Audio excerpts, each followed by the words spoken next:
Well, welcome back, everybody. We are back. We survived week one of the IHSA football season and excited and ready for another week two. Hello, everybody. EDGYTIM here, along with the one, the only, Matt Leng. Matt Leng joining us. And Matt, we survived. We get through week one. Actually, weather was absolutely fantastic. A little warm on Saturday, but not terrible. And tell you what, so far, building up to week two, things have been really nice this week. So hopefully that trend will continue, and away we go. I said round one. Week one in the books. We move on to week two. Your thoughts, any observations, top off your head thoughts on week one? No, I thought you were going to go rah, rah, rah. You looked like you were going to do that. But Yeah. we had some weather problems down here a little bit, Tim. On Friday, we had some games You know canceled. what? That's right. I forgot that. Yeah, that's right. So we had some games canceled, and then they came back and we played on Saturday. I think you talk about coming out of the gates fast, Kentucky Derby horse style here. We had some really big time players make some big time performances and statements around this area. I'll talk more a little bit about that later. We had some teams that really showed up and flexed their muscles. And, it was a good week one, and I'm talking everywhere from 8-man all the way to 4A. And then even in your neck of the woods in 5A, we had some big performances with some teams around here. Yeah, no doubt. And same with the larger classes as well. Yeah, totally. Apologize for that. I totally forgot you guys had weather issues on Friday. I know that, I went to the Lincoln Way East, the Maine South game. So at Lincoln Way East, we were just north of that line of storms. But yeah, I do remember seeing some of the stuff come across as, rescheduled for Saturday. And I know a lot of those games ended up having to wait till Saturday. So yeah, it's always going to be an issue one way or the other. We're going to run into some kind of weather. So week one was good. Week one was strange, as I told you. I had some technical issues on Saturday that weren't very good. Yep. But it happens. It's part of it. It's not the first time I had a camera blow up on me, and it probably won't be the last. So fortunately got everything squared away and fixed and ready to go for this week. But Matt, as I told you, and I've told some other people, it's really a bummer when you have all this equipment and this little thing ruined your whole weekend. This little bigger bugaboo thingy-majiggy memory card that is vital blows up. But you got to get the kinks out, when you start there in week one. And I know for me, I was revved up and ready to go to Monticello on Friday night, and you talk about a series of thunderstorms that came through and dropped major amounts of rain. There were a lot of games that got kind of flooded out, washed out. I did not go and watch on Saturday. I felt like it was a little too hot for my liking. I watched a lot of college football, and I got kind of jacked up with that. I'm ready to go now. I kind of feel like that week one was kind of like a preseason for me. I know tomorrow night we got the Chiefs and the Ravens, and we saw some really good college football. I will tell you, in our neck of the woods here in Champaign in Illinois, our team is really, really fired up about this game Saturday against Kansas. I've talked to you off the record about that, in terms of Lance Leopold and what he did at Division III to Buffalo to now at Kansas. We're pretty high with Coach B here at Illinois, but this isn't a college football show. This is high school football, and we've got some really good teams that I think that are starting to play good. And like I said at the beginning statements of this show, we've had some players that really stepped up and kind of made some statements. So we'll talk about that. And then, like I said, 4A to 1A and then down to 8-man. I think the kids are ready to go. Yeah, I definitely do. So, all right, we'll go over 8-man. And again, as always, happy and very proud to use the NUICfootball.com state rankings for 8-man through 3A. So again, thanks to those guys. If you haven't, by all means, go visit NUICfootball.com. Follow them at NUICfootball on X, Twitter, whatever the hell you want to call it these days. I still call it Twitter. So by all means, go visit those guys for the up-to-date information on 3A through 8-man. So going through 8-man, here we go. 8-man top 10, according to NUIC football, are as follows. In 8-man, the number 10 ranked team, St. Thomas More. Unfortunately, they did lose in week one. They lost 20-6 to Pawnee. So again, they drop a little bit in the polls, but remain in at number 10. Number 9, Milford Cissna.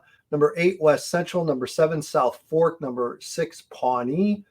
Number 5, Flanagan, Cornell, Woodland. Number 4, Martinsville. Number 3, Milledgeville. Number 2, Polo. And number 1, I love saying the Dukes. I know they're not the Dukes, but Amboy. And again, all those teams, with the exception of St. Thomas More, all won in round 1. Others getting votes includes Bushnell Prairie City, Alden Hebron, and Orangeville. Matt, thoughts in 8-man? Well, I don't think it really comes as a surprise, but in the last 20 years, you could argue in one-man football, or not, excuse me, that really sounded bad. One man in Class 1A football, we've talked about pretty much one conference up north that's kind of dominated. And as you can see, when we go through that top 10 list and then people receiving votes, a lot of the teams are from up north. Yep. That should come as no surprise really to anybody, because you have a lot of story programs up there that are now starting to formulate and create 8-man teams.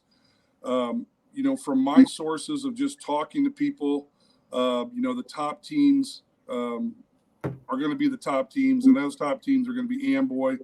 They're absolutely just loaded again. They had a very convincing win in week 1 against Ridgewood and Pat Elder. Pat Elder likes his team, a lot of returning guys, but he's also replacing guys, and you do that with 8-man because the numbers are down just a smidge. Not a lot, just a smidge. Another team to kind of watch out for is Flanagan. They had a nice win there in week 1. Polo's good. Pawnee, that's been a team that everybody's kind of chirping about. Last year it was kind of Martinsville, and then Ridgewood kind of came out of nowhere. Pawnee could be that team in the South that kind of comes out of nowhere. I'll say this again, Clint Schwartz at Milford Cissna Park. He's always going to have a good team. And then watch out for the Ponies down there in South Fork. They're going to be a good team. Jason Kirby will have his team playing well. So I think as the season progresses, I think Cream's going to rise to the top, and you're going to see a lot of those NUIC teams kind of making their move. But it'll be interesting to see some of the dark horse teams. No doubt about it. And again, that's our little overview of 8-man. Let's move on to Class 1A, if we will. And again, using NUIC football's top 10 rankings for week 2. All right, 1 through 10. Number 1, Camp Point Central remains as the number 1 team according to NUIC football in Class 1A. Althoff at 2, again, another very familiar team. Leno Winslow at 3. Anawan Weathersfield at 4. Aurora Christian at 5. Fulton's number 6. Then we get to our first team that drew a loss in round 1. I keep saying round. In week 1, Hope Academy lost to Wilmington 44-6. So again, a tough loss for Hope Academy in week 1. Morrison, they are at number 8. Morrison also lost to Lena Winslow 32-6. Leroy is at number 9, and 10 is Greenfield Northwest, also at 1-0, receiving votes. Calhoun, Newman Central Catholic, Rockford Lutheran, Hayworth, Rova, Williamsville, KC Westfield, and Cesar Valier all get votes. Boy, a lot of spread out votes there in Class 1A. Matt, what kind of jumps out at you here at 1A? Well, I think we forget about Fulton High School. Pat Lauer has a really good football team over there. Don Kramer, their quarterback, he threw for 170 yards and ran close for 100 on Friday. They have a real solid defense with a healed kid that anchors their offense, anchors their defense and offensive lines. And, bottom line is, I think everybody in 1A, we're kind of looking. I think we always think that the thermometer is Lena Winslow. Hey, they won 32-6. So is something wrong with that? Oregon wins 24-14 over Idaho. So is something wrong with that? We just kind of always want to gauge kind of what's going on, and we want immediate answers, and we don't necessarily get them. But I think it's just really interesting to see how this is all going to develop. I will tell you this, that in terms of a team in the Champaign area, Bloomington area, we always talk about Leroy and Tri-Valley. They've always had this kind of storied history. Back in the day, they used to co-op together and have a dynamic juggernaut of a team where they would win state championships and play in state championships. They now have their own districts. Leroy High School has 18 seniors on their football team. One of them is the quarterback's son, BJ Zalesnik. His name is Bo. He had a great game on Friday night. He had over 105 yards on 15 carries, 2 touchdowns. And then Stephen Williams was the other running back. He had 140 yards and 14 carries. So they had over 400 yards in rushing offense. They're not going to do anything fancy. They'll have a big, tough game against Tri-Valley. For the longest time, that series was owned by Tri-Valley and Josh Roop. Now it's starting to get a little bit more even Steven. So we're going to find out. That's a big, big game in week 2. No doubt about it. Moving on to Class 2A. And again, these are the NUICfootball.com state rankings in Class 2A, 1 through 10. Are as follows. Number 1, Maroa Forsyth. Number 2, Bloomington Central Catholic. Number 3, Rock Ridge. Number 4, Tri-Valley. Number 5, Farmington. Boy, a lot of familiar names here. Number 6, Shelbyville. Number 7, Athens. Athens unfortunately lost in round. And here we go again. Round in week 1 to Maroa, 47-14. Number 8 is Quincy Notre Dame, and unfortunately, Quincy Notre Dame lost to a crosstown rival, Quincy, 40-12. Also, Johnston City is in at number 9, and Mater Dei is in at number 10. Mater Dei ended up losing to Columbia 35-0. So again, Matt, it's a little bit of shakeup in Class 2A, and just overviewing your thoughts on 2A. I forgot now. Is Bloomington Central Catholic in 2A or are they in 3A?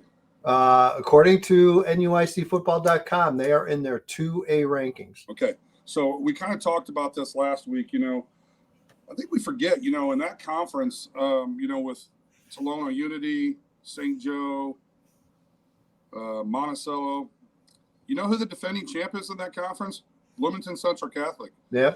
And, here's a team that's replacing a quarterback with, like what you said, is probably one of the more dynamic players in the area. He's going to be good. Is it Valshawn Powell? No, Bloomington Central Catholic quarterback is what's his name? Oh, gee, I knew you were going to stump me on that. Yeah. We'll get the name in a second here. Well, they have some other dynamic players, and they're really solid on the offense and defensive line. They got a player by the name of Valshawn Powell that also kind of lines up a quarterback out of their wildcat formation. So they're kind of rotating players in and out.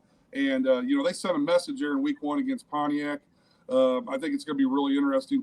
Up and down, you just look at this. 2A kind of takes time to develop, but you still have the same guys. It's going to be really interesting to see how that all develops. Yeah, no doubt about it. And you're driving me nuts now. Now I have to go. I know it. Driving me nuts. Matthew Brady, sophomore quarterback. Very good football player. Good football player. And they did a good job of kind of just establishing, that line of scrimmage on Friday. They took care of business against a Pontiac team that's still trying to, kind of find their roots and find their establishment. And they haven't been able to do that. And Bloomington Central Catholic, they just jumped right on them. Yep. So there you go. Others receiving votes. Sorry, I should have mentioned this earlier. Chester received some votes. Moments, Pena, Chicago Christian, El Paso Gridley, and BHRA. What is BHRA, Matt? Bismarck Henning, Rossville Alva. There you go. Yeah, see. Coach Dodd. Total rookie move on my part. Sorry. Yeah, Coach Dodd does a good job. Did we mention, I don't know, did Arthur Lovington, Atwood Hammond, are they in the 2A or are they in the 1A? No, they're not ranked either way. Okay, so that's a team you can watch out too. And I just bring that up because that's a little bit of a Illini catch, a Illini connection, because the Fagan kid played at Arthur Lovington, Atwood Hammond, and they have a kid, Jacob Ty, 6'4", 320. He's received his first offer at Indiana State. He's a big kid, about 6'4", 320. So Arthur Lovington, Atwood Hammond is going to be a team to watch out for. And, I look for those teams to develop and just continue to get better. And I think like the Bloomington Central Catholic team is going to be good. I know Athens ran into a juggernaut but you give Coach Ryan Knox, give him some time, and whoever comes out of that conference over there with Maroa Forsyth and Athens, Olympia, Pittsfield, all those teams, there's going to be a team in 2A, 3A that always kind of steps up and comes out of nowhere. The last 2 years, it's been Olympia. Last year in the state title game, you had Athens. Maroa might be the best team in the Class 2A, hands down. We'll see what happens. They always seem like they kind of stub their toe in the quarterfinal and semifinals, and that's kind of taking a little bit of a shot at those guys, and I'm not trying to. They just always seem like they run into a physical football team. In the last 2 years, it's been Tri-Valley, and last year it was Wilmington. So I know Maroa is trying to, go on that revenge tour. So before we move on to 3A, this is something that popped in my head that I had been talking to some people over the last few weeks. A lot of times people, especially last week, people were asking me about Rochester. And the main question I always seem to get is how high of a level do you think they can move up and consistently compete if they really wanted to? It's a good question. I would like maybe next week we put our same thought and head around that with like Alena or Maroa. How high up do you think we feel they can go and compete pretty well and, maybe not dominate a class and win a state title every year, but, compete, be a quarterfinal, semifinal team, and most years get in the playoffs, win a couple rounds. Something to throw out there. I thought it was an interesting discussion for sure. Well, what it came down to me for Rochester, I said I think they could very easily and very comfortably compete in 5 and in most cases 6. Then it really changes with the numbers of the teams you're running into. Yeah. But I think Rochester would do just fine in 4, 5, or 6. Maybe not win a state title every year in 5 and 6, but again, I think would be very competitive. So I think so too, and I'm glad you brought that up because if you really wanted to get a true answer, I think the guest that we need to have on our show is Derek Leonard because I think he would shoot straight with you. Because one thing that I asked him one time, I think I told you this off the air. I asked him when I was watching Indiana State football on their Fox Sports Network and their shiny little dome, and you watch these teams, and it's kind of a neat production. I'm not going to lie. I mean, it looks good. It's in the dome. It's sponsored by the Indianapolis Colts. And I literally texted him and I asked him, I go, just shoot straight with me, man. Like, how do our teams rank up with the Indiana teams? And he said 1 through 4 were better. He's like, you get into 5, it's a little iffy. 6, I think we hold our own. He's like, there might be a 2A or 3A that might maybe take it to us. He goes 7 and 8A, it might be a different story over in Indiana. And, it was just neat to kind of hear him compare different states and what have you, because, in terms of the Rochester thing, and we'll talk about them, they're awfully good. So I got some things I wanted to talk about them and another team that maybe might stick their head into that race. Okay, fair enough. Let's go through 3A here. Again, 3A rankings according to our friends at NUICfootball.com. 1 through 10, number 1, Byron. Tigers remain number 1 team. Number 2, Montini Catholic. Number 3, Princeton. Number 4, Wilmington. Number 5, Tolono Unity. Number 6, Williamsville. Number 7, Seneca. Number 8, Dupec. Number 9, Nashville. Number 10, Monmouth Rossville. And receiving votes, St. Joe Ogden, Roxana, and Eureka. Not a whole lot of change there, Matt. Your thoughts on 3A? Well, I try to go with some teams that don't get a lot of publicity, and one of those teams is going to be, and I just lost my train of thought.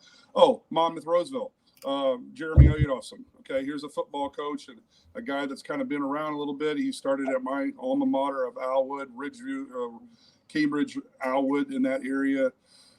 Then he went to Rock Ridge, and now he's at Monmouth Roseville. And he does a great job, and he always kind of, just develops strong offensive line play, fundamental football. And they have a huge, huge matchup against Orion High School this week.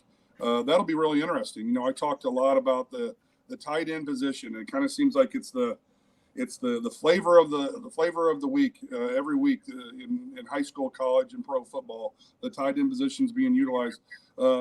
Orion with Chip Filler has a good football team, and they have a dynamic tight end in Jake Bainbridge. He's a really good. The Filler kid from Orion, the coach's son. They're going to give Jeremy all they want there in that matchup on Friday night. And that'll be a really good game.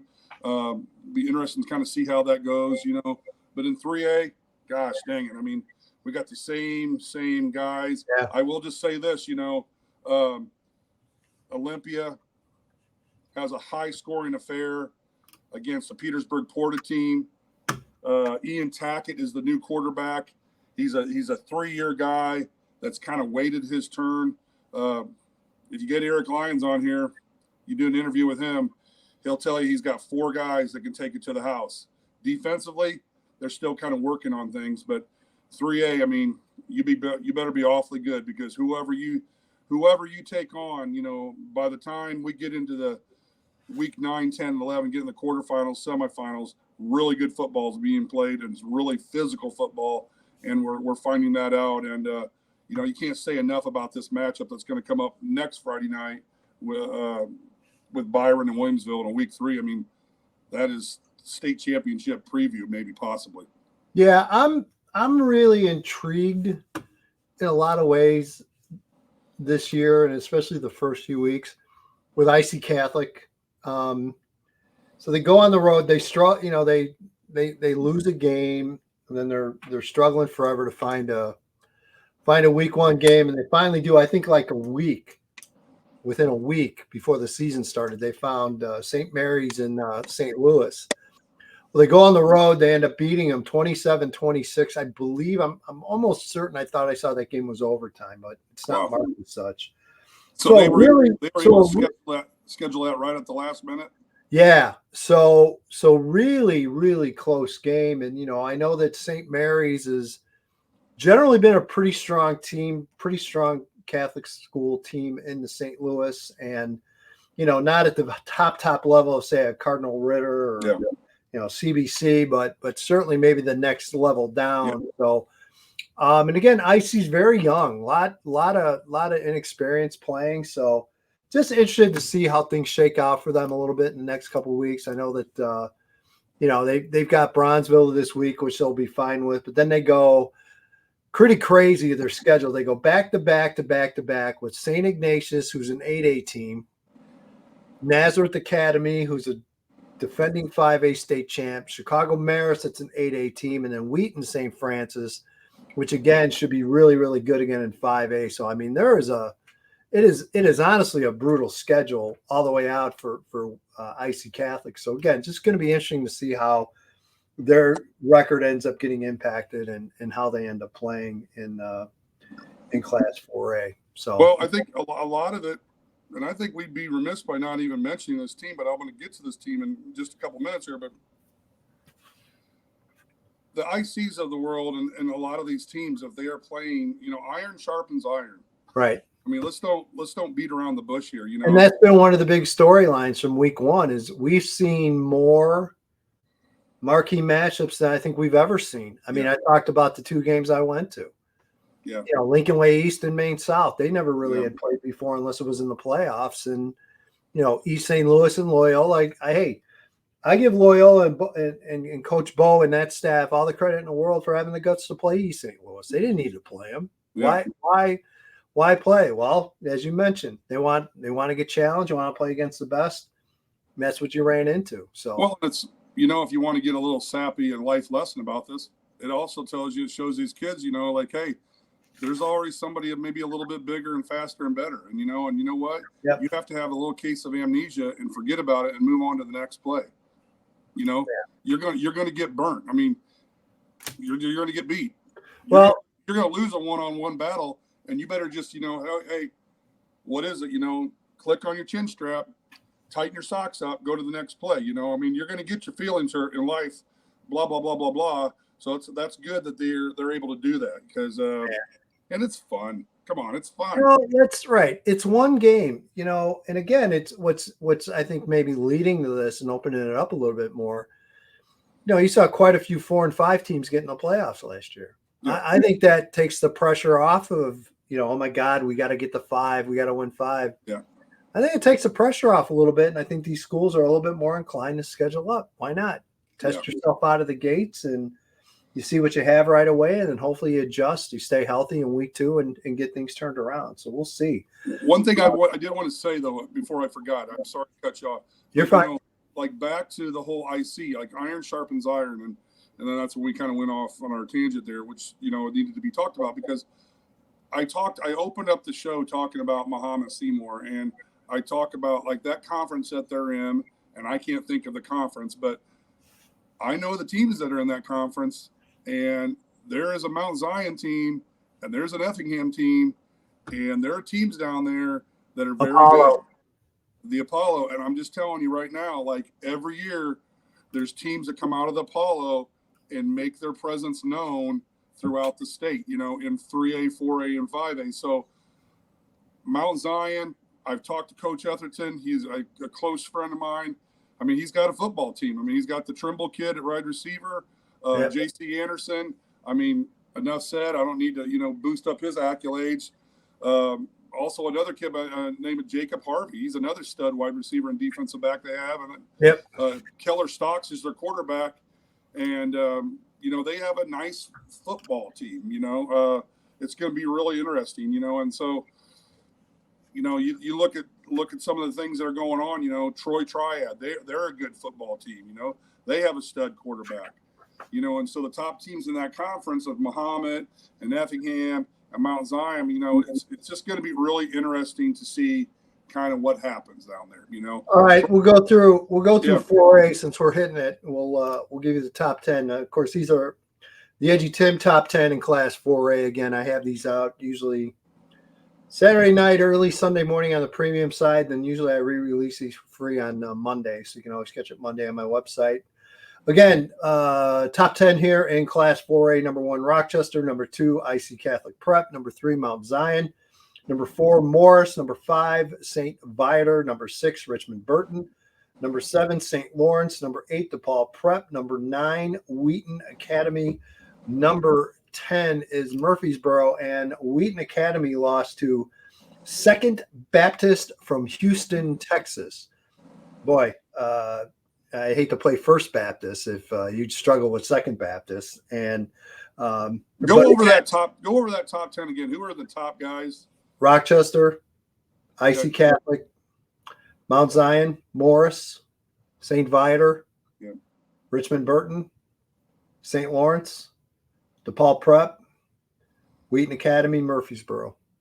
Murfreesboro lost to Carbondale, 36-33. Are any of the Breeze teams in the top 10 or in getting votes? Not in mine. I don't show. You have to be a premium subscriber to get my others because I just do it that way. So, but no, I do not as of right now. Well, the reason I say that is that it's always interesting to see if we talked about this whole thing with Rochester.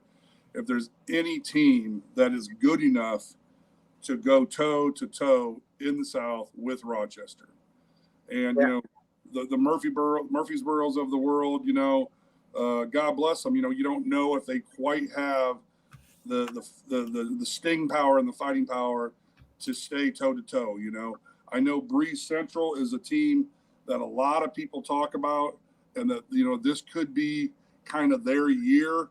And they've got some players that I know are really, really good. The Baker kid at quarterback. They got a Rakers kid at running back, and that's a very good team. They Breeze Central, they beat a very good 5A team in Highland in week 1. So it's going to be interesting to see kind of what happens there. Highland is always a great team, and I think they play Muhammad this week. Yeah. So, okay, very good. As far as one thing I wanted to bring up, and we talked about this a little bit off the air, jamborees. A few years back, every year up north, we had the preseason prep bowl, which included 2 or 3 Chicago Catholic League teams. Sometimes they would play in-state schools. Every once in a while, they throw an out-of-state school, but it was a fun event. You got 3 games, all in one location. You could go literally sit and spend your entire day watching high school football. Drew okay crowds. Again, you're fighting a lot of stuff as we talked about with week 1. This time you were battling Labor Day weekend. You're battling, it just being for the casual fan, they're just not in sync with late August football. It just happens, man. You know that. Yeah. Now that it's supposed to be cooler, it's been cooler this week. I saw like up here, it's supposed to be a high like 63. It's going to be perfect weather for football. Right. But it'll be fall. But it's not always that case. No, but it'll be fall weather, and fall kind of that weather triggers, that besides pumpkin spice. I don't even get into that, but it triggers like, hey, it's football season. Let's go see football for a lot of casual fans. It's just, there's no denying it.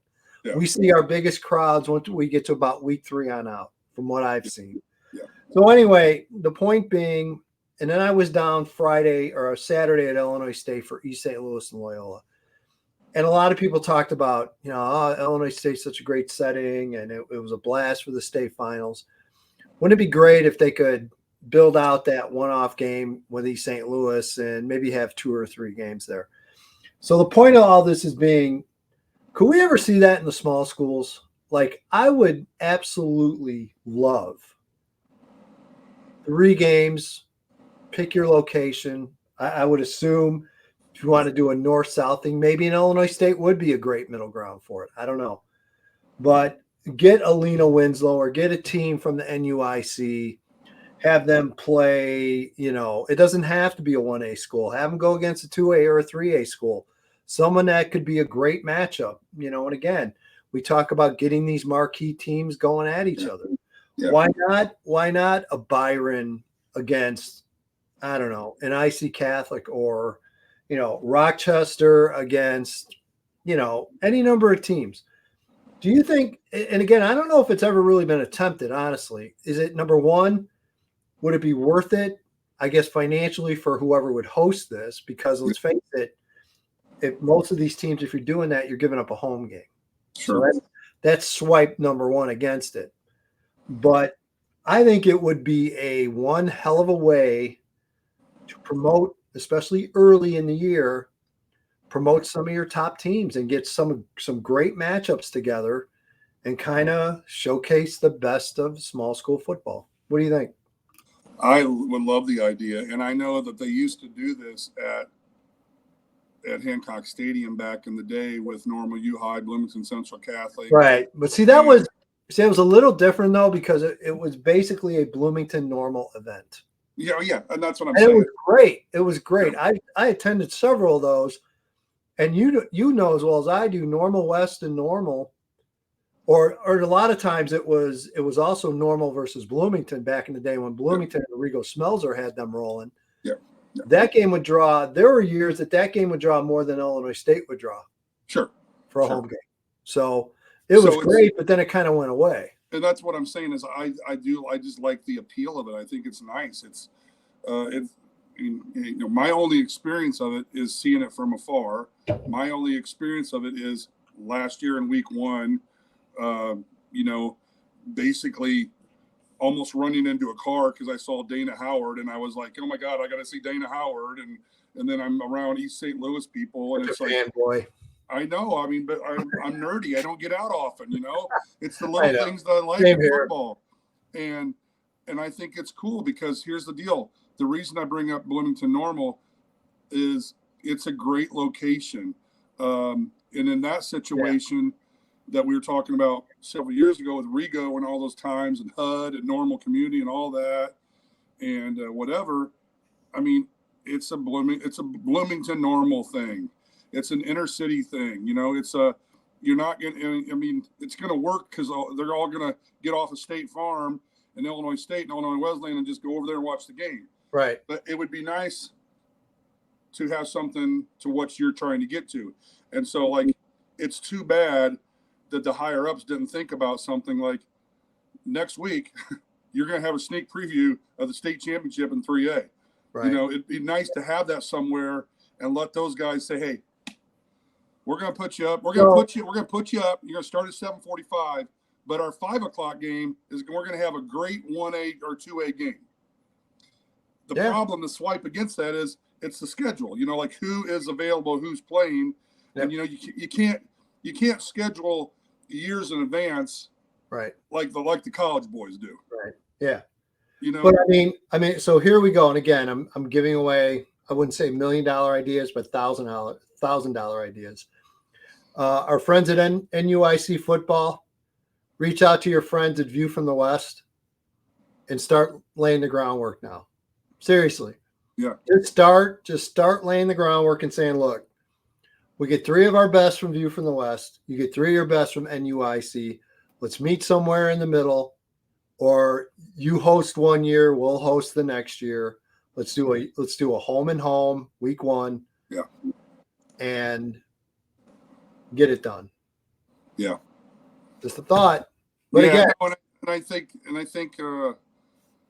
it goes back to strength in numbers. I think the more people you get involved, if you have 2 or 3 games, you know, maybe that can get kind of lengthy, you know, that can get kind of go into the wee hours of the night. But when I say strength in numbers, the more band people and the more cheerleaders and the more parents and the more concession stand people you have, I mean, I think it's a good deal. Now, the problem is that leads into another thing that we've talked about, and it's just, you know, we got to get people to work these things. And it's a great idea, and I hope it works. When I say strength in numbers, what's good for the kids, you know? Like, these kids aren't stupid. I mean, they're watching stuff on television. They're seeing it, you know? These games are high-profile games. At least I watch them, you know? I mean, I watched the Georgia Tech game over in Dublin, Ireland, and then I watched the USC-LSU game. I mean, I think kids like to be on the spotlight. I think it's something to look into, you know? I really did. I think it'd be great. I think you got to do it earlier in the season versus later. I mentioned NUIC, and obviously I know that there would be scheduling issues you'd have to figure out because you only have 1 non-con game. So, and so far with those schedules, it seems to be a rotating non-con game. So one year you got a week 1 non-con, the next, you know, other teams have a week 2, a week 3, all the way through week 9. So I get it. Scheduling could be, you know, you'd have to rework a lot, but just that thought of getting those 2 really strong areas and saying, hey, let's see if we can get this thing going. I think it'd be fantastic. But I put it to you this way, it would give me a reason to go watch 2-3 games in one day. Well, you know what's too bad? It's too bad that Leroy and Tri-Valley aren't in week 3, and right, they're not having that game at Hancock Stadium, you know, at 5 o'clock, and then Byron rolls into town and takes on Williamsville at 7:45, because, you know, they're not going to have, they wouldn't need any time to warm up. They both warm up in the bubble. I mean, ISU is the perfect place. If you're going to have a doubleheader of really good football, that's the place to do it. I think the triple header would take it too far into the night, but you could have a good doubleheader. I think number one, if IHSA can pull off 4 games in a day, you can pull off 3 games in a day. So that's number one. Number two, I think if there's anywhere that would probably right now be very open to hosting something like that, besides Illinois State, I'd say Northern. Northern just lost the state finals. And they really, I thought, did a pretty good job overall. Sure. I didn't hear a ton of complaints. I heard complaints about concessions. And again, that comes down to being able to get people to work, having enough staff. But as host, I thought they did a fine job. And I guarantee you they would be open and would listen to a couple of groups like that saying, hey, we want to have something here. They've done it in the past. They just, every year they host DeKalb and Sycamore, and that game draws 7,000-8,000 fans every year. So it's something that can be done, and I think there are places that would definitely consider it. But anyway, we'll throw that out to our friends in our small school football media and friends out there and see if they take it and run with it. But I think it'd be a great idea. It'd be a great way to have a showcase event for some of your top teams, and let's see who they really are and how good they are against a premier opponent. Here's why it's not a far-fetched dream or an idea, and I think you might catch grip and traction. a lot of our conferences are changing anyway. Right. And within the conferences, you're having a non-conference game. You're like, okay, join a conference. We're still going to give you one non-conference game, maybe two. You know, some conferences have 3 non-conference games, you know. So there are opportunities. And then number 2, like I said, it has to be done early. I prefer early than first 2 or 3 weeks. And, you know, what's best for kids? I mean, I think that's the main question we got to ask ourselves. This is nothing that I haven't heard a darn complaint about travel in the last 3 or 4 years. You know what I'm saying? I really haven't, you know? Yeah. So, I mean, that can't be an excuse. So I'm going to win the lotto. I'm going to fund it. You're going to promote it, and I'm going to fund it. Perfect. I'll get to work now. Problem solved. Problem solved. Yeah, it'd be fun. So I would love to see, you know what? I'd love to see more discussion about it. I really would. Why not? It's been done. It can be done. I think it'd be really good. I think it'd be really good for the sport, be really good for the teams, and why not? But anyway, we can dream. Why not? So what else you got? Well, but here's the reason it's fun to talk about, Tim, is that last year's experience with Chicago, Mount Carmel, and East St. Louis was ridiculously cool. Yep. I can't wait to go down to Byron or go down to Williamsville and watch that game. I mean, it's going to be cool. You know, it's neat to see a non-conference game against somebody you would never see. That would be cool. And I think football should be fun and cool. That's the reason people play it. That's the reason people are going to get glued in tomorrow night to watch this guy in this red uniform take on this guy in a purple uniform, you know, the Chiefs and the Ravens, because it's cool and it's fun, and that's what it is. It's just a game, and I think you should have opportunities to have fun moments in this game. Very good. What else you got? Well, I think we've gotten through some technical glitches with your CDs. You know, you couldn't get anything taped this week. Yeah. I'm working a lot, and I'm ready to kind of, you know, rip roar, ready to go into this, you know, week 2 action. I think it's going to be interesting. There's a lot of neat games. I'm ready for Illinois Fighting Illini to play. I think we're